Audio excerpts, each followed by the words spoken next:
السلام علیکم ورحمۃ اللہ وبرکاتہ۔ پیارے مسلمان بہن بھائیوں، پیارے آقا جناب محمد مصطفیٰ صلی اللہ علیہ وسلم کی ایک حدیث پاک سماعت فرمائیں۔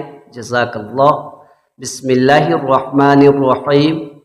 حضرت ابو ہریرہ رضی اللہ تعالی عنہ سے روایت ہے کہ ایک آدمی نے عرض کیا، اے اللہ کے رسول، میرے کچھ رشتہ دار ایسے ہیں جن سے میں تعلق جوڑتا ہوں اور وہ مجھ سے تعلق توڑتے ہیں۔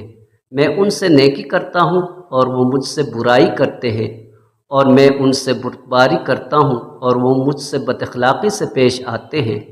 تو آپ صلی اللہ تعالی علیہ وسلم نے فرمایا، اگر تو واقعی ایسا ہی ہے جیسا کہ تو نے کہا ہے، تو گویا کہ تو ان کو جلتی ہوئی راکھ کھلا رہا ہے، اور جب تک تو ایسا ہی کرتا رہے گا، اللہ کی طرف سے ایک مددگار ان کے مقابلے میں تیرے ساتھ رہے گا۔ ویڈیو اگر پسند آئی ہے تو ضرور چینل کو سبسکرائب کریں، ویڈیو کو لائک کریں، ایک پیارا سا کمنٹ کریں۔ شکریہ۔